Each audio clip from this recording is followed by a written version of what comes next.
I'm holding the turkey carving knife when my mother-in-law raises her glass to toast the man sleeping with my wife. 23 people in this dining room. Candles flickering on pumpkin centerpieces. The smell of sage and burn expectations.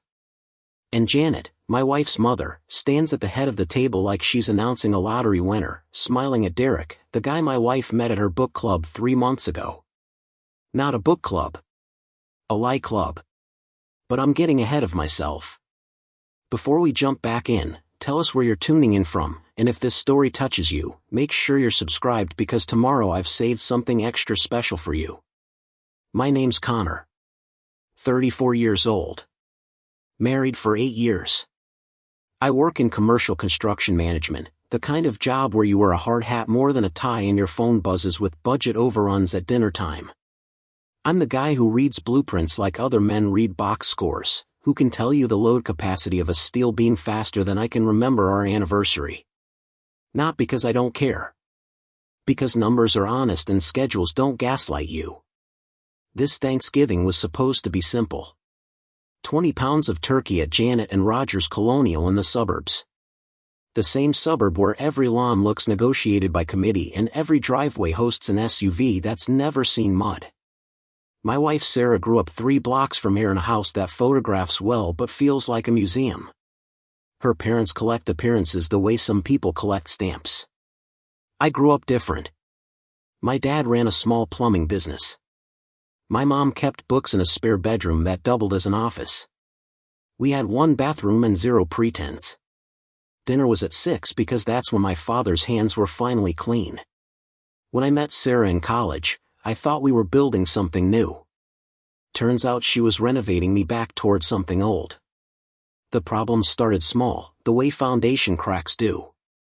You don't notice until you're stepping over them daily.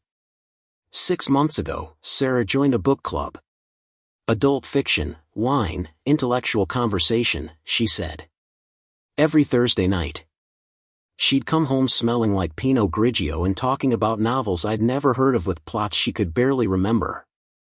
I'm not the jealous type. I've worked job sites with 50 guys and learned early that trust isn't something you audit hourly. You set expectations, you verify compliance, and you course correct when specs drift. Marriage felt similar enough. We had routines. Sunday pancakes. Monthly date nights at the Italian place with the good bread. Annual trips to her parents for holidays we'd both rather skip. But routines require both parties showing up. By August, Thursday book club turned into Thursday plus sometimes Tuesday workshops. Then weekend author talks. Then a writing retreat that took her to Vermont for 4 days without much cell service. When she returned, she had new vocabulary. Terms like narrative arc and character development. She talked about Derek, the group facilitator, like he'd handed down stone tablets. I asked reasonable questions. What are you reading? What's the workshop format? She answered in abstracts. It's about finding my voice, Connor. You wouldn't understand. That second sentence does heavy lifting in a marriage. It draws a border. It says your side, my side, and guess which one matters more. I didn't push. Men in my line of work know that forcing a bolt strips threads. You back off, assess, return with the right tool. So I watched. Noted timestamps. Thursday book club ended at 9 according to the schedule she'd shown me in June. By September, she was rolling in past 11, sometimes midnight. The book club that served wine somehow never made her tired, only energized. I'm methodical by training. I started documenting without making it obvious. What time she left. What time she returned. The stories she told about discussions that somehow never involved book titles I could verify. I wasn't building a case. I was reading the plans to see where the load-bearing walls actually stood. One night in late September, I asked her directly over reheated pasta neither of us wanted. Why so late on Thursdays? She sighed the way you sigh at a child asking why the sky is blue. Derek runs sessions until people are ready to stop. It's organic, Connor. Not everything fits your project timelines. That stung because it was designed to. But I'm not easily wounded by words meant to deflect. I'm wounded by patterns. The pattern was clear. Distance growing. Conversations shrinking. Intimacy becoming scheduled and then skipped like optional site inspections. By October, we were roommates who shared a mortgage and argued about thermostat settings because it was safer than arguing about truth. I didn't snoop her phone. I didn't hire anyone. I simply started paying attention the way I do when a subcontractor swears everything's on schedule but the material orders don't match the timeline. I asked her calendar to make sense. It didn't. So I asked one of her actual friends from college, Melissa, who I trusted more than most. Melissa met me for coffee on a Tuesday. She stirred her cup too long and wouldn't meet my eyes. "Just ask me," I said. She nodded. Derek isn't just a facilitator. He's a writer. Published once, teaches workshops, and yeah, he and Sarah have been close. How close? I asked. Melissa put the spoon down. Close enough that people in the group have noticed. I thanked her. Paid for both coffees. Drove back to the site and spent 3 hours approving change orders because work doesn't lie to you. Concrete sets. Steel holds. Lumber measures true. I wanted that clarity everywhere else. I didn't confront Sarah that night. Or the next. I waited because I'm a planner and plans require information. The following Thursday, I told Sarah I had a late site meeting. Inspector's running behind, I said. Might not be home until 10. She kissed my cheek, distracted, already mentally elsewhere. I left at 6:30, parked 2 blocks from the community center where book club allegedly met, and waited. By 7:15, no Sarah. By 8, still nothing. The community center went dark at 8:30. I checked the website. No book clubs listed on Thursdays. I sat in my truck, heater on low, talk radio humming, and felt the last bit of benefit of the doubt crumble like cheap drywall. At 9, I drove past her favorite wine bar. Not there. I checked the coffee shop she likes near the college. Not there. Then I remembered Derek lived downtown in one of those renovated loft buildings that charge extra for exposed brick. I'd heard Sarah mention it once in passing, the kind of detail you file away without knowing why. I didn't park close. I didn't stake out. I drove past once, slow, and saw her car in the guest lot. Vanity plate her parents bought her, Cirocs, because of course they did. I took one photo on my phone. Time stamped. Location stamped. Then I went home, made a sandwich I didn't eat, and stared at the bedroom ceiling until she came in at 11:47 smelling like someone else's cologne and wearing guilt like bad perfume. "How was book club?" I asked from the bed. "Great," she said, too quick. "We're doing character studies now." I nodded in the dark. Sounds educational. She changed in the bathroom. When she slipped into bed, the space between us felt wider than the mattress. I didn't sleep much. I ran calculations. 8 years married. 3 years dating before that. A mortgage we split. A life we'd built on assumptions I'd stopped auditing until the walls started showing cracks. By morning, I knew what I needed to do. Not yell. Not accuse. Just verify and then act with the same precision I bring to million-dollar projects. Friday, I called my lawyer. Not to file anything. To ask questions. What does separation look like in this state? What about assets? What's fair and what's required? He gave me a roadmap. I took notes like I was bidding a job. Then I called my bank and opened a separate account. Transferred half of our joint savings, which was my right and my insurance. I updated my direct deposit to route my paycheck there starting next pay period. I wasn't leaving yet. I was preparing to leave, which is different. Preparation is what separates panic from power. That Sunday, Sarah suggested we host Thanksgiving this year. Her parents, her sister's family, maybe some cousins. I could handle the turkey, she said. You're good at following recipes. Preparing and narrating this story took us a lot of time, so if you are enjoying it, subscribe to our channel, it means a lot to us. Now back to the story. I said yes because I wanted to see how far this performance would go. She texted her mother immediately. Janet responded with a string of emojis and a message about bringing her famous stuffing. Over the next 2 weeks, Sarah planned Thanksgiving like a campaign manager. She made lists. She ordered a centerpiece that cost more than our monthly electric bill. She bought new placemats, new napkins, candles that smelled like manufactured autumn. I watched her perform the role of devoted wife and thought about the loft downtown with the guest parking and the late nights that weren't about books. Then she asked if Derek could come. Casually. While folding laundry. He doesn't have family nearby, she said. It would be kind. I kept folding. Sure, I said. The more the merrier. She smiled, relieved, and I realized she'd expected a fight. But fighting would have shown my hand. I needed her confident. Comfortable. Unaware that I'd already scheduled the locksmith for the Monday after Thanksgiving and that my lawyer had templates ready to file. The week before Thanksgiving, something happened at work that changed the math. My boss called me into his office on a Tuesday afternoon. Connor, he said, we're promoting you to senior project manager. Regional oversight. 20% raise. Company truck. Starts December 1st. I shook his hand and felt the ground shift under me. Not just a promotion. Leverage. I didn't tell Sarah right away.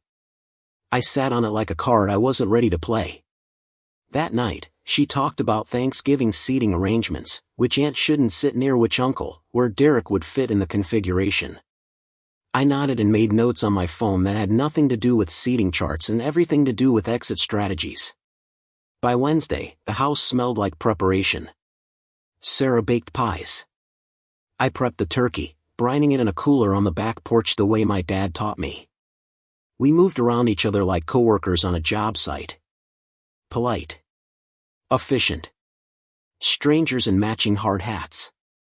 Thanksgiving morning came cold and clear. I woke at 5 to get the turkey in. Sarah came down an hour later, already dressed, makeup perfect, smile locked in. Her parents arrived at 10 with enough side dishes to feed a battalion. Her sister Amanda showed up with her husband Kyle and 2 kids who immediately began treating our living room like a trampoline park. And then Derek arrived. 40-something, slim build, glasses that looked expensive, a sweater that screamed I have a creative soul.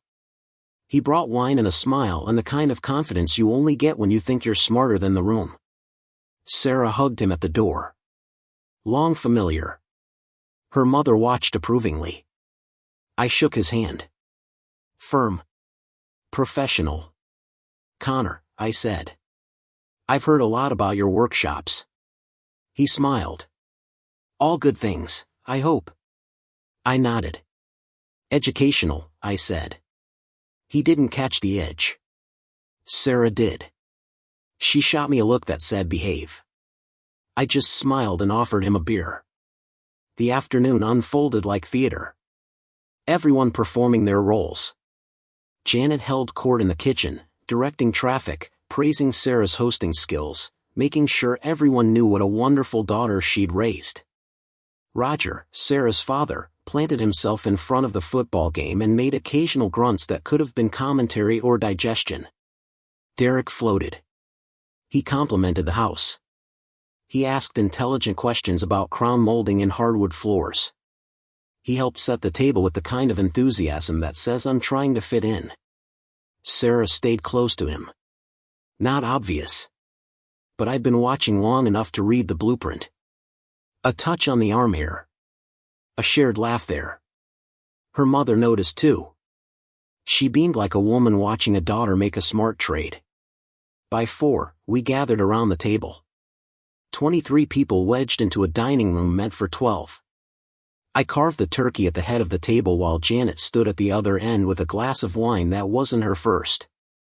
She tapped a spoon against crystal.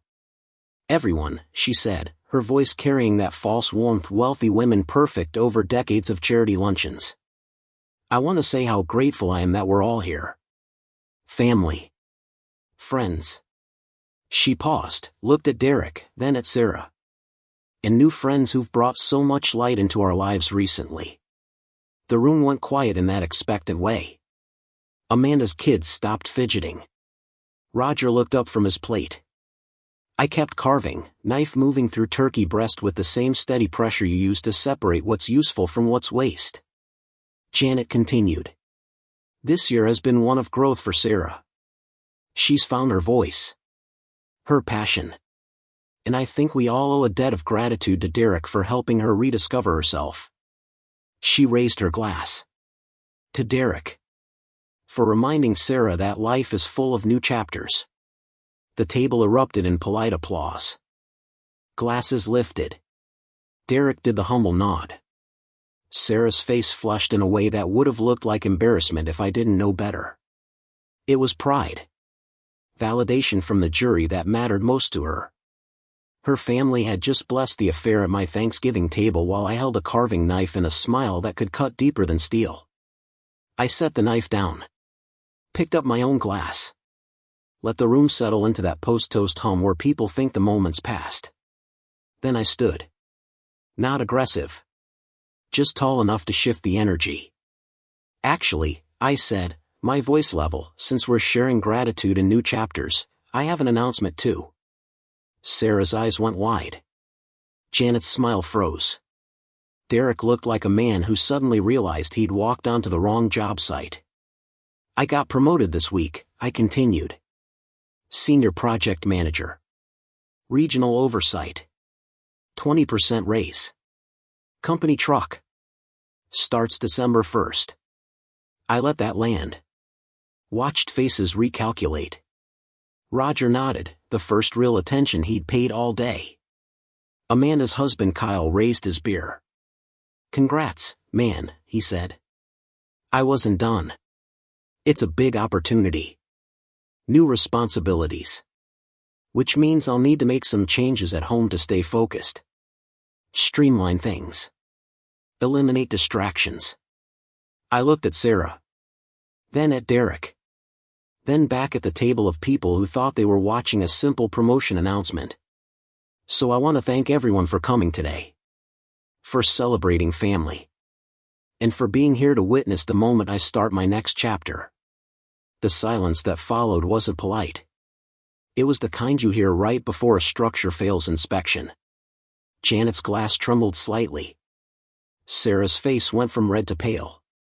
Derek studied his plate like it contained exit routes. I raised my glass higher. To new beginnings, I said. For everyone. I clinked my glass once against the rim of my water tumbler and watched the sound ripple through 23 people who'd suddenly forgotten how to chew. The turkey sat half-carved on the platter in front of me, steam still rising like evidence of something that used to be whole. Derek's fork was suspended halfway to his mouth. Sarah's hand had gone to her throat in that unconscious way people touch themselves when they feel exposed. Janet's smile had collapsed into something between confusion and damage control. Roger was the first to speak. He lifted his beer in my direction with the kind of nod men give when they recognize another man holding his ground. Good for you, son, he said, and I couldn't tell if he understood what I'd actually announced or if he was just relieved someone had shifted the spotlight away from his wife's toast to his daughter's book club instructor. Kyle, Amanda's husband, followed suit. Regional oversight, that's serious responsibility. You earned it, brother. He worked in sales, the kind of guy who could find common ground with a parking meter. But his enthusiasm was real enough, and it gave the table permission to exhale slightly. Amanda herself looked between me and Sarah like she was watching a tennis match played in a language she almost understood. She forced brightness into her voice. That's wonderful, Connor. Really? When do you start? December 1st, I said, keeping my tone neutral, factual, the way I'd deliver a project status update. New territory to cover. A lot of travel initially. Training the teams I'll be overseeing. I'll need to be sharper. More focused. Less distracted by things that don't support the mission. I let that last sentence hang in the air like a beam being lowered into place by a crane. Precise. Deliberate. Exactly where it needed to go. Sarah's face had progressed from pale to something closer to gray. She understood. Her mother understood too, though Janet was still trying to reroute the conversation back to safe territory. "Well," Janet said, her voice tight, "that's certainly exciting news, Connor. I'm sure you'll do wonderfully." She looked at Sarah, then at Derek, then back at her wine glass like it might contain a teleprompter. "Sarah has exciting developments too. Her writing has really blossomed under Derek's mentorship." I nodded slowly. "I'm sure it has," I said. "Growth is important. Knowing when something's reached its full potential. When to harvest what you've cultivated and when to let things go that aren't bearing fruit anymore." The metaphor wasn't subtle. I wasn't aiming for subtle. Amanda's older daughter, maybe 9 years old, broke the tension by asking if she could have more mashed potatoes. Her mother practically lunged for the bowl, grateful for the interruption. The table slowly resumed eating, but the atmosphere had fundamentally shifted. It was like watching people try to enjoy a meal after someone had pointed out the structural damage in the ceiling above them. Derek made his move about 10 minutes later. He stood with his plate still half full, manufactured a smile that didn't reach his eyes, and addressed the room like a man exiting a stage he'd never been invited onto in the first place. "This has been lovely, but I should probably head out. Early morning tomorrow." Sarah stood too, faster than the moment required. "I'll walk you out," she said. I kept eating. Didn't look up. Didn't object. Let them have their hallway conversation while I finished my turkey and engaged Roger in small talk about the game scores scrolling across his phone. When Sarah came back, her eyes were wet but not crying. She sat down with the posture of someone who'd just received news that a favorite restaurant had permanently closed. The rest of the meal proceeded with the kind of forced normalcy people deploy at funerals. "Pass the rolls. More gravy. How about that fourth quarter?" Janet tried twice more to steer conversation towards Sarah's personal growth journey, but each time I'd counter with something about my promotion, the new responsibilities, the exciting challenges ahead. Not aggressive. Just persistent. Like water finding every crack in a foundation until the whole thing shifts. By 6, people were making their exits. Amanda's family first, kids sticky with pie, Kyle shaking my hand with genuine congratulation.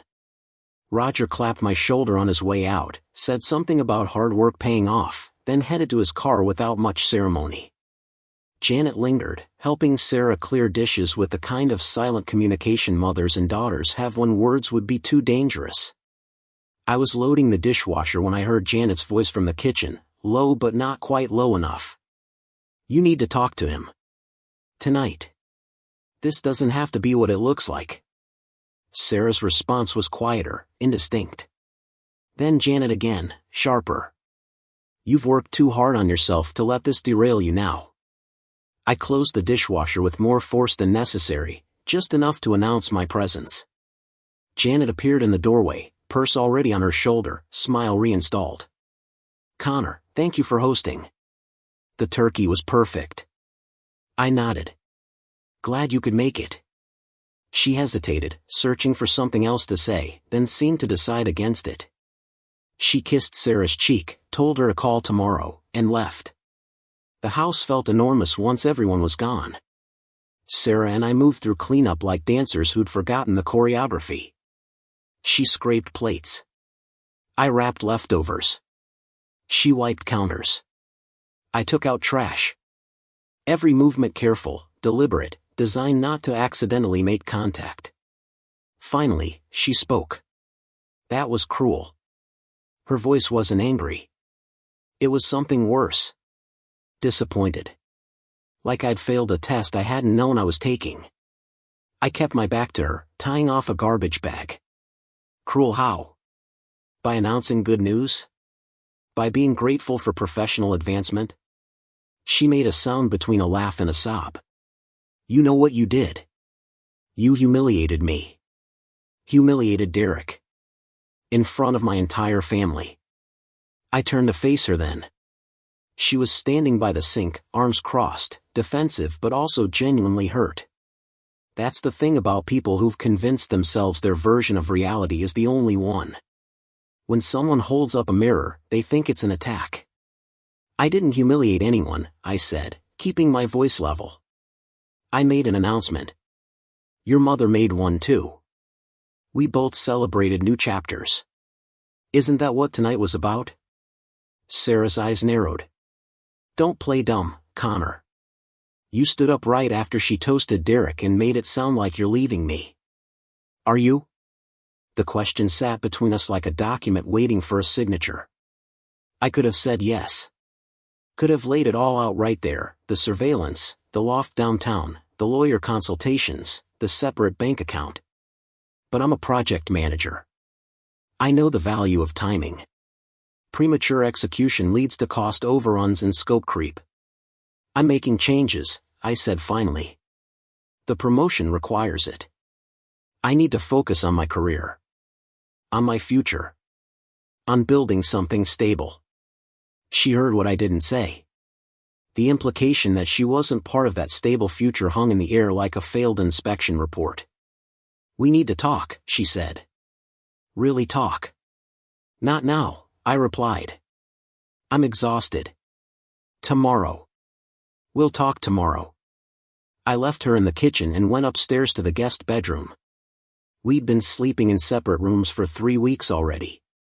She'd claimed it was because my alarm was too early, that she needed better rest. I'd let her have that story because it made the eventual separation easier to execute. I heard her moving around downstairs for another hour. Crying at some point. Then footsteps on the stairs and her bedroom door closing with a soft click that sounded like punctuation on a sentence neither of us wanted to finish. I didn't sleep much. I stared at the ceiling and thought about the look on Janet's face when I'd made my announcement. The way Derek had suddenly remembered he had somewhere else to be. The table full of people realizing they'd walked into the middle of something they didn't understand but couldn't ignore. I'd given Sarah's family a choice without making it explicit. Side with her new chapter, fine. But know that I have one too. And mine comes with a title, a raise, and the moral high ground of a man who'd been faithful while his wife auditioned for a different life. Morning came gray and cold. I was up at 5:30, same as always. Showered, dressed, made coffee. Sarah appeared around 7, looking like she'd slept even less than I had. She'd prepared for this conversation. I could tell by the way she dressed, casual but composed, makeup minimal but strategic. She sat across from me at the kitchen table with a mug of tea she didn't drink. We need to clear the air, she started. I know last night was uncomfortable. I know you're upset. But I think you've misunderstood some things. I sipped my coffee and waited. She took my silence as permission to continue. Derek is my writing instructor. Yes, we've become friends. Good friends. But that's all it is, Connor. Your jealousy is turning something innocent into something ugly. It was a good opening. Attack and defend simultaneously. Frame my reaction as the problem rather than her behavior. I'd seen subcontractors use the same strategy when trying to explain why they'd missed deadlines. Blame the inspector, not the work. I set my mug down carefully. What book are you working on? She blinked. What? You're writing, I said. You've been in workshops for months. You went to Vermont. Derek has been such an important mentor. So what are you writing? She hesitated just long enough to confirm what I already knew. It's still early stages. Developmental. I'm exploring themes, finding my voice. It's not something I can just summarize. I nodded. Because in construction, we have a saying. Show me the plans or show me the building. One proves you're working. The other proves you're done. But you need one or the other. You can't just talk about construction for 8 months and have nothing to show. That's not fair, she said, voice rising slightly. Writing isn't like building. It's creative. It's personal. Exactly, I said. Personal. Like Thursday nights that run until midnight. Like Vermont trips with limited cell service. Like guest parking at a downtown loft where Derek lives. Her face lost color again. You followed me? Verified, I corrected. There's a difference. Following implies I was chasing something. I was just confirming whether the project specs matched the actual site conditions. They didn't. Sarah stood abruptly, chair scraping against tile. You have no right. No right to track me, to spy on me, to make assumptions. I stayed seated. I have every right to protect my interests. We're married. Joint assets. Joint decisions. When one party starts operating off-spec, the other party has an obligation to document and respond. She was crying now, angry tears that smudged her careful makeup. I haven't done anything wrong. Derek and I are friends. We talk. We share ideas. If you weren't so closed off, so obsessed with your projects and your schedules, maybe we could still connect. But you've turned into someone who treats marriage like a contract instead of a partnership. I let her finish. Let the words echo in the kitchen that smelled like yesterday's dinner and this morning's coffee. Then I stood too, slowly, deliberately. You're right, I said. I do treat marriage like a contract. Because that's what it is. Two parties agreeing to terms. Fidelity. Support. Honesty. When one party breaches those terms, the contract is void. Not suspended. Not renegotiated. Void. I'm not breaching anything, she insisted, but her voice had lost its conviction. We both knew what I'd found. What I could prove if I needed to. The real question wasn't whether she'd crossed lines. It was whether she'd admit it or keep performing ignorance until I forced her hand. I picked up my keys from the counter. I have site visits today. We can continue this tonight if you want. But I need you to understand something, Sarah. I'm not asking permission anymore. I'm not seeking your approval for my decisions. I'm informing you. The way you informed me Derek would be at Thanksgiving. The way your mother informed the table that he'd brought light into your life. I'm just returning the courtesy. I left before she could respond. Drove to the nearest site, a commercial development 2 towns over, and spent the day walking concrete floors and reviewing framing with a superintendent who complained about lumber costs. Honest work. Measurable progress. By noon, my phone had 6 texts from Sarah. By 3:12. I read none of them. Let them stack like unanswered change orders. Around 4, my phone rang. Not Sarah. My lawyer. Connor, he said, I've got your papers ready. Separation agreement. Asset division. Standard terms. You want a review before we file? Not yet, I said. I'm still in the information gathering phase. Might need another week. He paused. You're sure about this? It's not something you pull the trigger on lightly. I'm sure, I told him. I've been sure since I saw her car in that parking lot. That night, I came home to find Sarah sitting on the couch with her sister Amanda. They both looked up when I walked in, twin expressions of concern that felt rehearsed. Amanda stood first. Connor, hey. I was just keeping Sarah company. She's pretty upset. I nodded. Understandable. Change is always uncomfortable. Amanda glanced at Sarah, then back at me. She says you think she's having an affair. That you've accused her without any real proof. I set my bag down by the door. I haven't accused her of anything, I said. I've made observations. Documented patterns. Asked reasonable questions. If those questions make her uncomfortable, that's worth examining. But Amanda was here for her sister, not for objectivity. She crossed her arms in that universal sibling defense posture. Sarah loves you, Connor. She's been trying to grow, to find herself again. That doesn't mean she's betraying you. Growing is great, I said. Finding yourself is important. But when finding yourself requires spending Thursday nights at another man's apartment until midnight, we're not talking about personal growth. We're talking about a different relationship. I didn't, Sarah started, but her voice broke. Amanda put a hand on her shoulder. Maybe you two need some space, Amanda suggested. Time to cool off before saying things you can't take back. Space is already handled, I said. I'm in the guest room. Sarah has the master. We're coexisting until I decide next steps. Amanda looked like she wanted to say more but thought better of it. She hugged Sarah, whispered something I didn't bother trying to hear, and left. Sarah and I stood in the living room, 10 feet apart, two people who'd once shared everything now struggling to share air. This isn't how I wanted things to go, she said finally. I know I've been distant. I know I've made you feel neglected. But I haven't cheated on you, Connor. I haven't. The thing about lies is they require maintenance. You have to remember what you said, to whom, when. Sarah had been maintaining hers for months. But maintenance gets expensive. Eventually, you have to either commit to full-scale repair or demolish and rebuild. I could see her trying to calculate which option I'd accept. I want to believe you, I said, and that was true.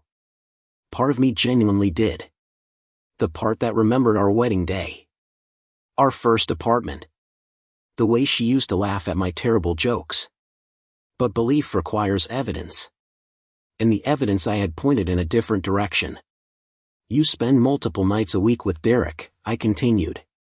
Your mother toasts him at Thanksgiving like he's part of the family. You light up when you talk about him in ways you haven't lit up around me in over a year. So either you're having an affair, or you're building a relationship that will become one. Either way, I'm the structural problem you're trying to solve. That's not fair, she repeated, but it was becoming her default response. A placeholder for an argument she couldn't quite form.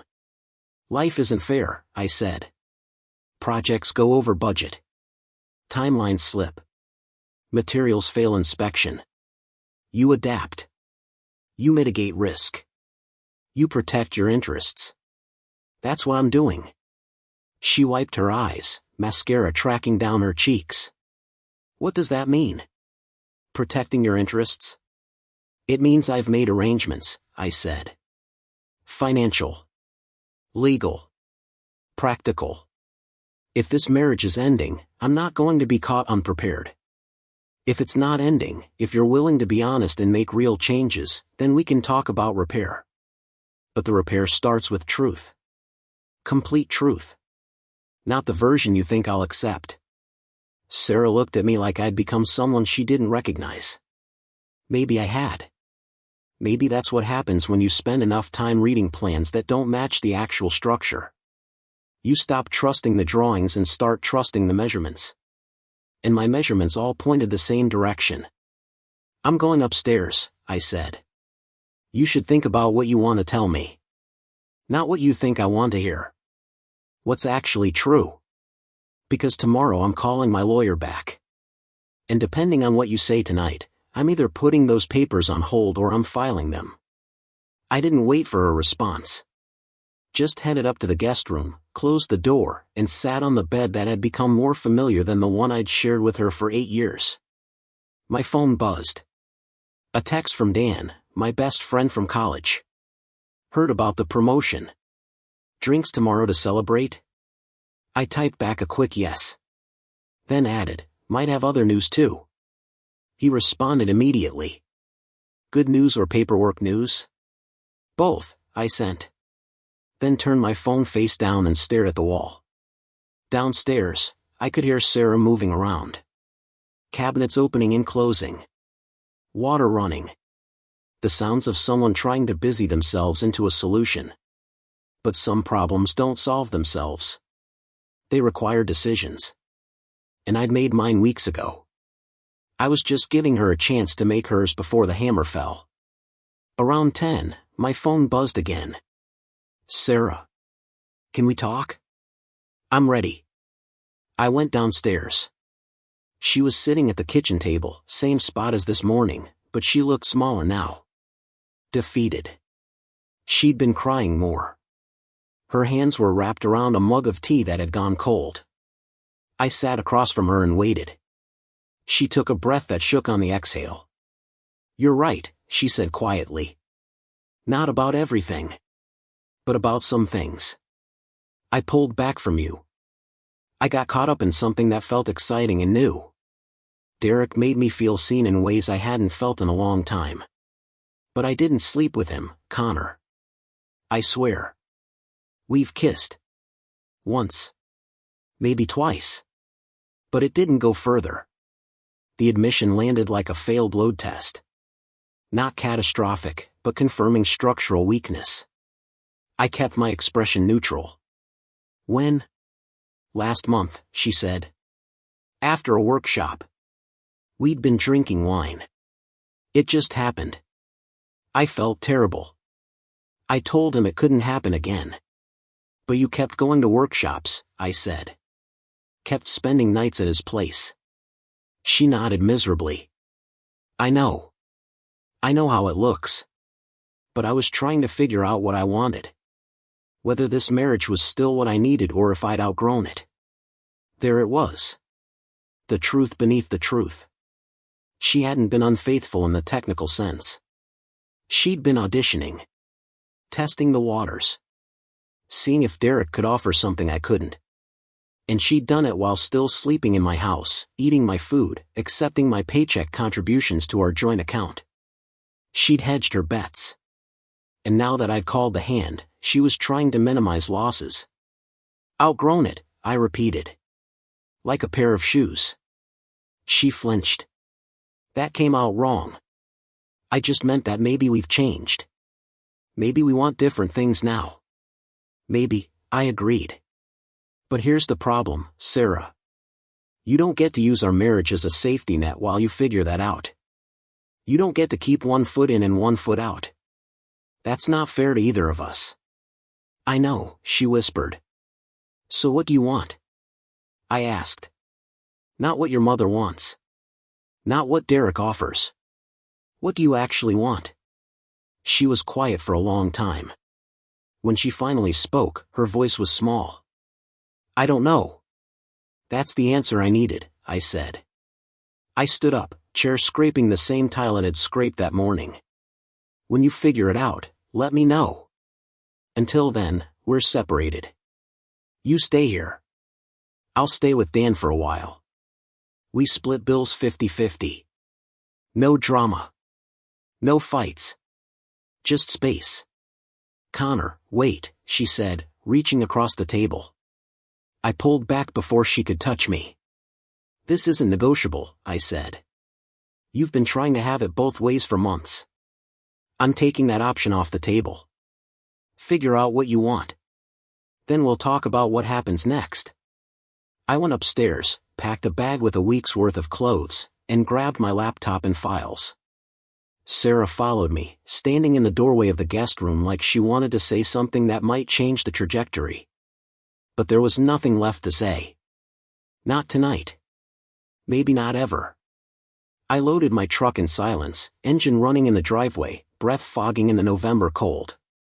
As I backed out, I saw her standing in the living room window, small and alone, watching me leave the house we'd bought together with plans that no longer matched reality. I didn't wave. Didn't look back after that first glance. Just drove to Dan's place across town, carrying the wreckage of 8 years in a duffel bag and a certainty that some structures can't be saved. They can only be carefully demolished. Dan's apartment smelled like takeout containers and honesty. He met me at the door with a beer already open, didn't ask questions, just pointed to the spare room that doubled as his home gym. "Couch folds out," he said. "Bathroom's down the hall. You need anything else, speak up." I dropped my bag and took the beer. "Thanks for this." He shrugged. "What are friends for if not harboring the wounded?" We sat on his balcony even though it was cold enough to see our breath. Dan worked in software sales, made decent money, lived alone by choice, and had the kind of straightforward approach to life that made complicated situations feel manageable. He waited until I was halfway through the beer before asking the obvious. So you actually left? I nodded. She admitted to kissing him. Said it didn't go further, but she's been trying to figure out if she's outgrown the marriage. Dan let out a low whistle. Outgrown? Like you're a starter home. Something like that, I said. He was quiet for a moment, then leaned back in his chair. You file yet? Not yet. Gave myself some space to think clearly. But the papers are ready. Just waiting on my signature. Good, Dan said. Don't rush it, but don't drag it either.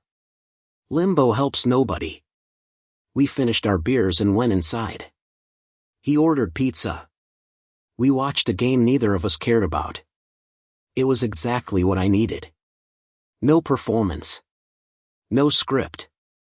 Just two guys in their 30s eating mediocre pizza and pretending the world made sense. That weekend I focused on work. The promotion was real and it came with immediate demands. I spent Saturday touring sites across 3 counties with my new boss, Marcus, a veteran project manager who'd been doing this since before I graduated high school.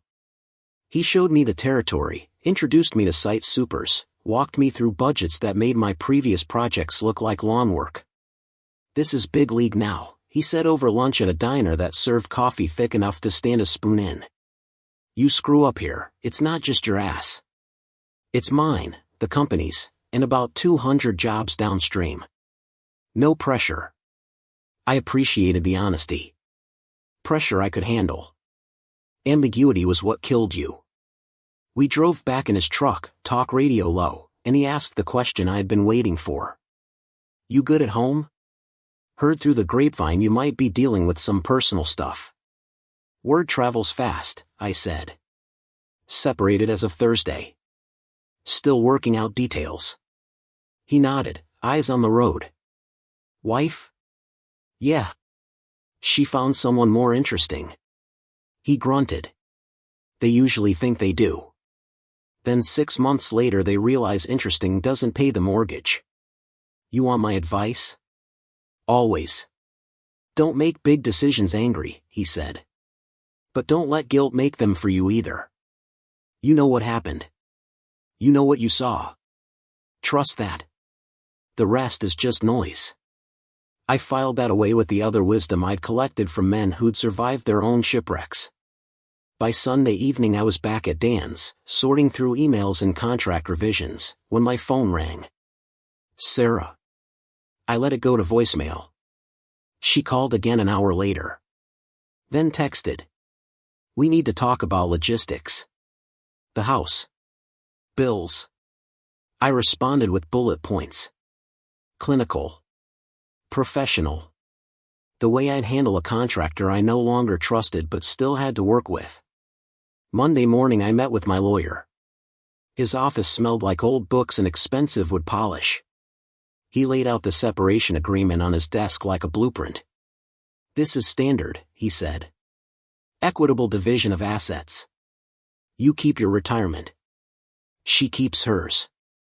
House gets sold, proceeds split 50-50 unless one of you wants to buy the other out. No alimony since you both work. Clean break. I read through it carefully.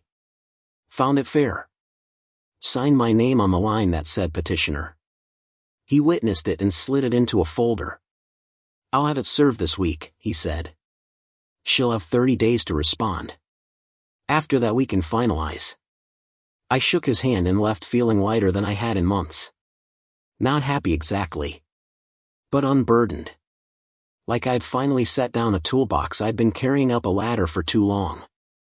That afternoon Sarah called again. This time I answered. I got your terms, she said. Her voice was flat. Resigned. They're fair. Fair wasn't what I was aiming for, I said. But it's what you're getting. She was quiet for a moment.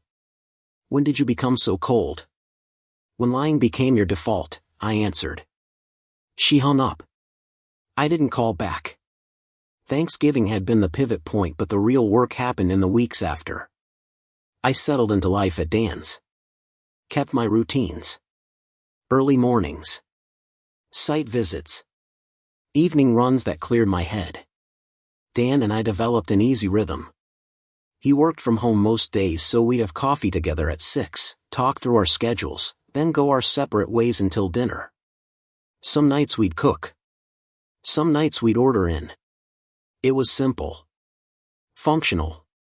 Proof that you didn't need complexity to build a life that worked. Sarah reached out a few more times. Once to ask about a storage unit we'd rented. Once to say she'd found an apartment and would be out of the house by mid-December. Once to ask if I wanted any of the furniture. Take what you want, I told her. I'll get what I need after you're gone. The conversations were brief. Transactional. The way you talk to someone you used to know well but no longer recognize. In early December I went back to the house to collect some things I'd left behind. Tools mostly. Some clothes. A few books. Sarah wasn't there. She'd left the place clean but hollow. Furniture remained but the personality was gone. No photos on the walls. No her jackets by the door. It looked like a staged home waiting for buyers. I loaded my truck and locked up without feeling much of anything. Not anger. Not sadness. Just the recognition that some chapters close quietly. The divorce finalized in February. Sarah signed without contest. The house sold in March to a young couple with a baby on the way. I took my half of the proceeds and put a down payment on a small ranch-style place closer to my new work territory. 2 bedrooms. 1 bathroom. A garage big enough for my tools and a workbench. It wasn't much, but it was mine. No shared decisions. No compromises with someone who'd already checked out. I heard through Amanda that Sarah and Derek didn't last. They tried for a few months after the divorce, but apparently the excitement of something forbidden lost its appeal once there was nothing left to hide from. Derek moved to another city for a teaching position. Sarah stayed local, kept writing or pretending to write, last I heard. I didn't follow up. Didn't need to. That story wasn't mine anymore. The promotion turned out to be everything Marcus promised. Challenging. Rewarding. The kind of work that required focus and left no room for distraction. I traveled 3 weeks out of 4 that first year. Oversaw projects in 6 states. Built a reputation for delivering on time and under budget. The company noticed. By the following Thanksgiving I was being considered for another promotion. Director level. More responsibility. More autonomy. More proof that betting on myself had been the right call. I dated occasionally. Nothing serious. A few dinners here and there with women I met through work or friends. It was fine. Comfortable. But I wasn't in a hurry. I'd learned the difference between loneliness and solitude. One is painful. The other is peaceful. I was learning to prefer the peace. Dan eventually met someone. A teacher named Rachel who laughed at his terrible jokes and didn't mind that he kept his apartment like a teenager's first dorm room. They got engaged that spring. Asked me to be best man. I said yes and meant it. At their wedding I gave a toast that people seemed to like. Kept it short. Talked about foundations and load-bearing walls and how the best structures are built with honest materials and clear plans. How you can't cheat physics and you can't cheat trust. Dan grinned. Rachel cried a little. Someone in the back yelled about how I should have been a preacher. I sat down and finished my drink and felt something close to contentment. That summer I got a call from an unknown number. Hesitated but answered. Connor? It was Sarah. Her voice sounded different. Smaller somehow. I didn't respond right away. Just waited. I know I'm probably the last person you want to hear from, she continued. But I wanted to say I'm sorry. For everything. For how I handled things. For the lying. For wasting your time. I leaned back in my office chair and looked out the window at a job site where a crew was pouring foundation. You're right, I said finally. You did waste my time. But I'm good now. Better actually. So I appreciate the apology, but I don't need it. She was quiet. Then, softly, I'm glad you're doing well. You deserved better than what I gave you. Yeah, I said. I did. We hung up. I didn't save the number. Didn't think about it much after. Just another piece of paperwork filed away. Closed project. Lessons learned. Move forward. By the time the second Thanksgiving rolled around since that dinner where everything broke open, I was hosting my own small group. Dan and Rachel. Marcus and his wife. A few guys from work. My brother flew in from Colorado. We ate turkey I'd brined myself using a recipe I'd perfected over trial and error. No drama. No performances. Just people I trusted sitting around a table that belonged to me in a house I'd built a life in. Someone asked me to say grace. I'm not religious, but I obliged. Kept it simple. Thanked everyone for coming. Acknowledged that we all have things we're grateful for and things we're still working through. Said I was grateful for second chances and clear boundaries and the wisdom to know when to walk away from structures that can't be saved. People nodded. We ate. The night was easy in the way good nights are when nobody's pretending to be someone they're not. Later, after everyone left, I stood in my kitchen loading the dishwasher and thought about that Thanksgiving 2 years ago. The moment I'd stood up with a carving knife in my hand and made an announcement that changed everything. I didn't regret it. Not the timing. Not the method. Not the outcome. I'd protected what mattered. Myself. My future. My ability to build something real with honest materials. That's what men do when the plans don't match the structure. They document. They verify. They make hard calls. They walk away when walking away is the only thing left that makes sense. I finished the dishes. Turned off the lights. Went to bed in a house that was quiet in all the right ways. And if I thought about Sarah at all anymore, it was only to recognize that some people teach you what you don't want by showing you exactly what they are. That's not a tragedy. That's just information. What you do with it determines whether you stay stuck or you build something better. I chose better. And every morning I woke up in a space that reflected that choice. I knew I'd made the right call. The months that followed the divorce taught me things construction school never covered. How to cook for one without the meal feeling like evidence of failure. How to wake up in an empty house and call it peace instead of loneliness. How to measure success not by what you're building with someone else but by what you're no longer tolerating from them. My new place became a project in itself.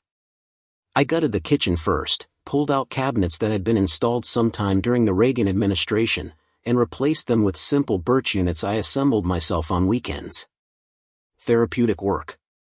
Muscle memory. The kind of labor where you can see progress at the end of each day. No ambiguity. No hidden agendas.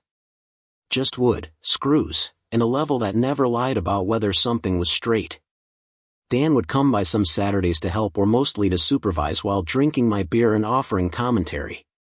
You're putting too much into this place, he said one afternoon while I was grouting tile. It's a starter home. You'll outgrow it. I paused, trowel in hand, and thought about Sarah using that exact word about our marriage. Maybe, I said. But while I'm here, it's going to be done right. He nodded, took another pull from his bottle. That's the difference between you and most people. You finish what you start. Work consumed me in ways that felt productive rather than avoidant. The regional oversight position meant I was managing 12 major projects simultaneously across 4 states. I'd spend Monday in Ohio walking steel frameworks. Tuesday in Pennsylvania reviewing electrical rough-ins. Wednesday back home catching up on paperwork and budget meetings.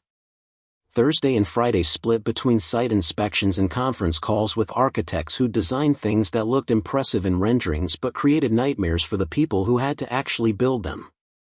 Marcus became something between a boss and a mentor.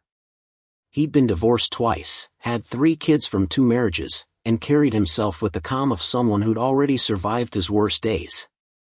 We'd have breakfast sometimes before site visits, usually at truck stops where the coffee was terrible but the portions were honest. He'd ask about my personal life in the indirect way men our age do. You dating yet? Seeing anybody? I'd shake my head. Not really looking. He'd nod. Good. Let yourself be bored for a while. Bored is underrated. I took his advice seriously. Turned down setups from well-meaning friends. Ignored dating apps that Dan insisted I try. Spent my evenings reading, running, working on the house. I learned that solitude isn't something you fill, it's something you inhabit. And for the first time since my early 20s, I was comfortable inhabiting it. No negotiations about whose turn it was to do dishes. No careful monitoring of mood shifts to gauge whether tonight would be pleasant or tense. Just me and my routines and the kind of predictability that feels like luxury when you've spent years walking on eggshells. Spring brought the house sale closing. I met Sarah one last time at the title company. She looked different. Thinner maybe, or just worn down in ways that weren't physical. We sat across from each other at a conference table while a notary walked us through paperwork. Sarah signed her name with the kind of mechanical precision people use when they're trying not to think about what they're doing. I signed mine the same way. The notary collected our documents, smiled professionally, and said congratulations like we'd accomplished something together instead of legally acknowledging we'd failed. In the parking lot, Sarah caught up to me before I reached my truck. Connor, wait. I turned. She had that look people get when they've rehearsed something but aren't sure they should actually say it. I just wanted you to know I don't blame you. For any of it.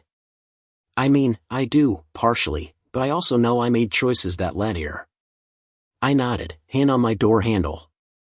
We both made choices. Some of them were wrong. Some of them were necessary. Either way, we're done now. She flinched slightly at the finality of that word. Done. Like I'd closed a project file and archived it somewhere she couldn't access. I heard you got promoted again, she said, shifting strategies. Director of operations or something? Something like that, I confirmed. I'm happy for you, she said, and I almost believed her. You deserve success. Just not with me apparently, I said, and it came out harder than I'd intended. She looked at the asphalt between us. That's not fair. Maybe not, I agreed. But it's accurate. I got in my truck and drove away, watched her shrink in my rearview mirror until she was just another figure in a parking lot I'd never return to. The new director position came with a corner office and a salary that made my father's lifetime earnings look quaint. I called him that evening to share the news. He was 73 now, retired from plumbing, spending his days on a pontoon boat he'd bought with money he'd been saving since before I was born. That's real money, son, he said when I told him the figure. You earned it. We talked for an hour about nothing important. His boat.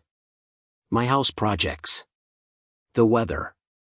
The kind of conversation that matters precisely because it doesn't try to mean anything beyond itself. Summer turned into a rhythm of site visits and solitude. I dated briefly a woman named Lauren who worked in procurement for one of our suppliers.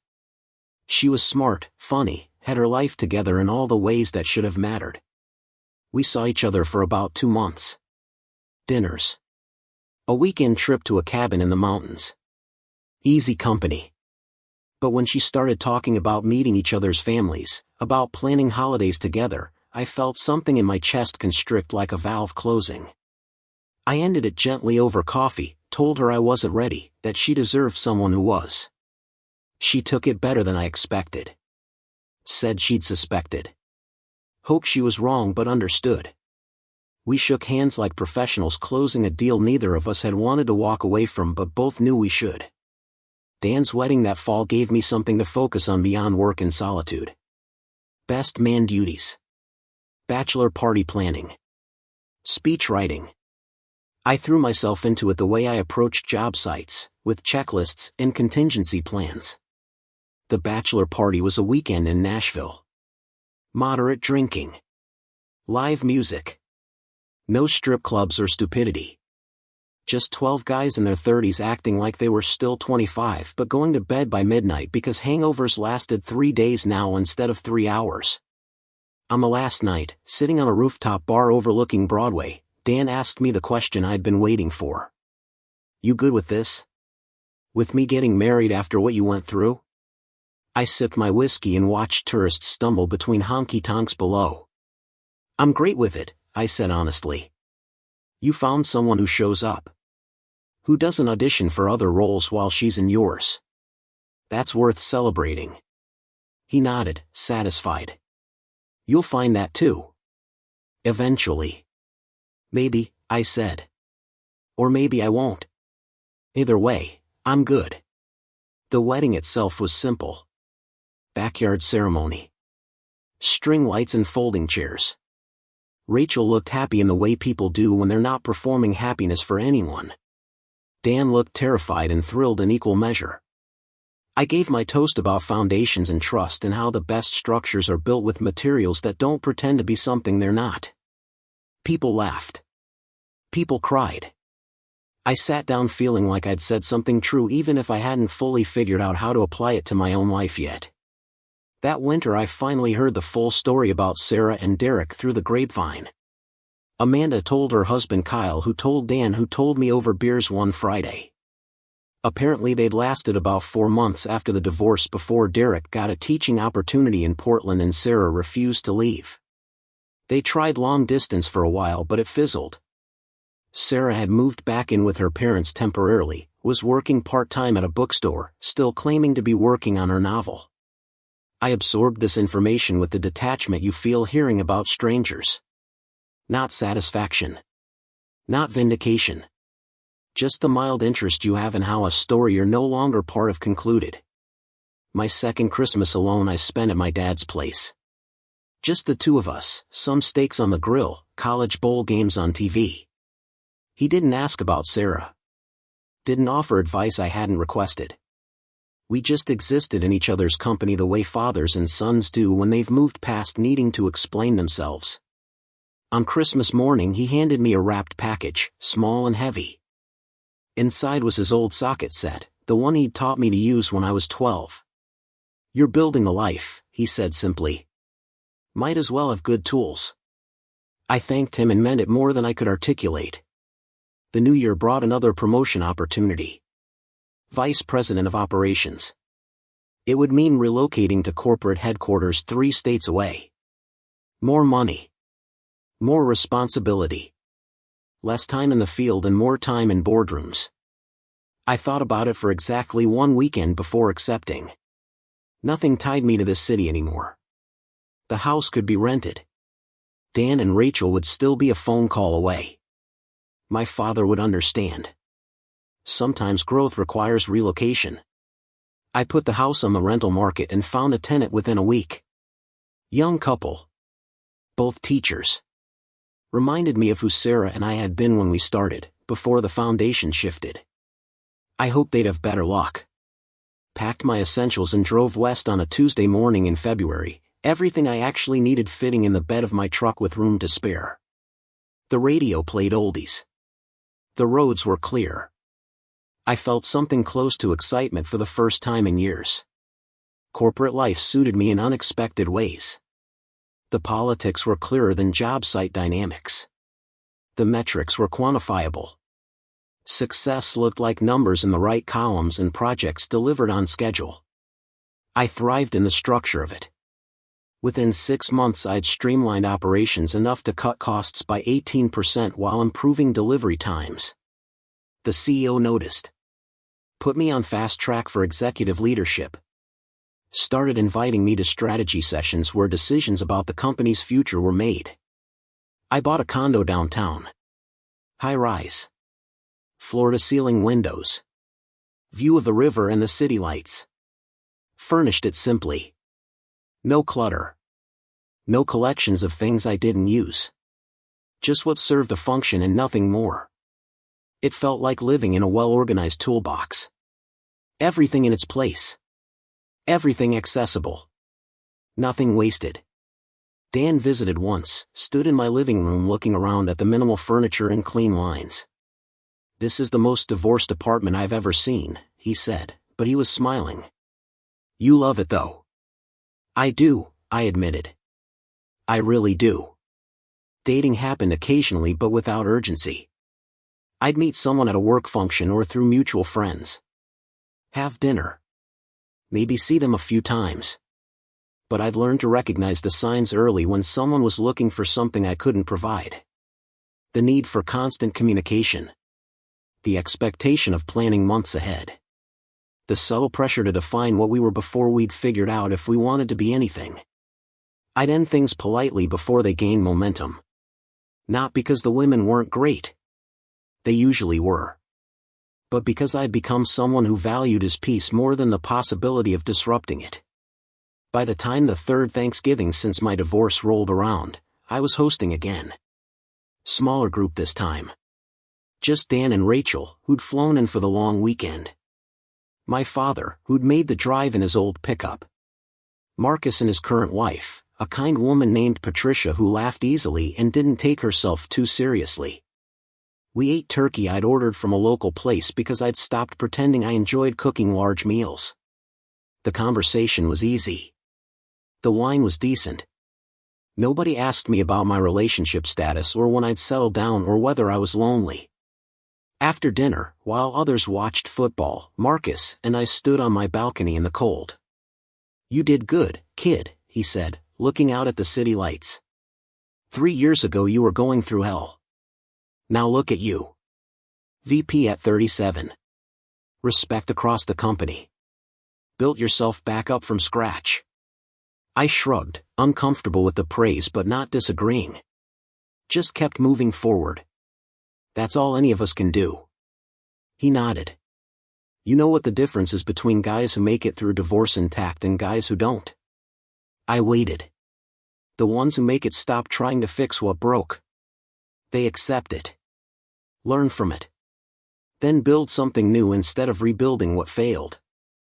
I thought about that while we stood in the cold, breath fogging in the November air. He was right. I hadn't tried to fix things with Sarah.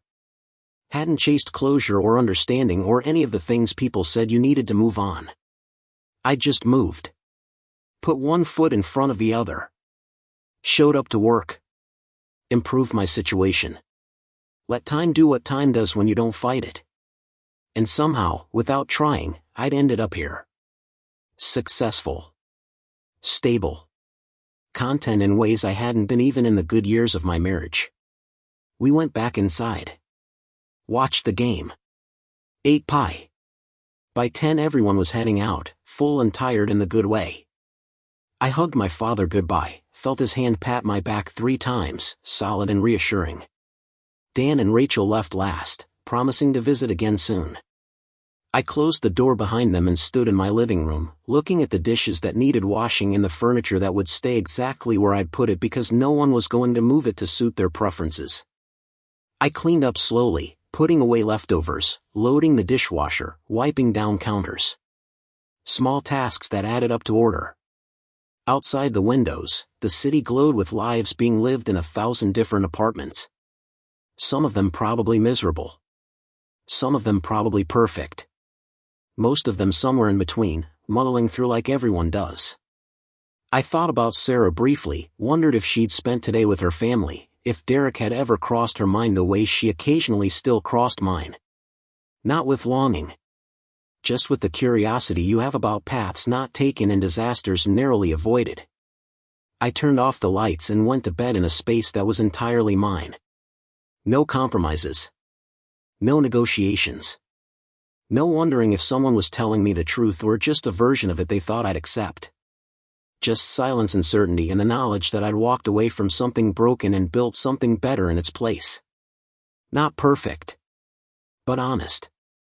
And honest, I'd learned, was worth more than perfect ever could be. The promotion. The divorce. The rebuilding. All of it had led here, to this moment of recognition that sometimes the best thing you can do is let go of what's destroying you and trust that you'll find your footing again. I had. And that was enough. Up next, you've got 2 more standout stories right on your screen. If this one hit the mark, you won't want to pass these up. Just click and check them out.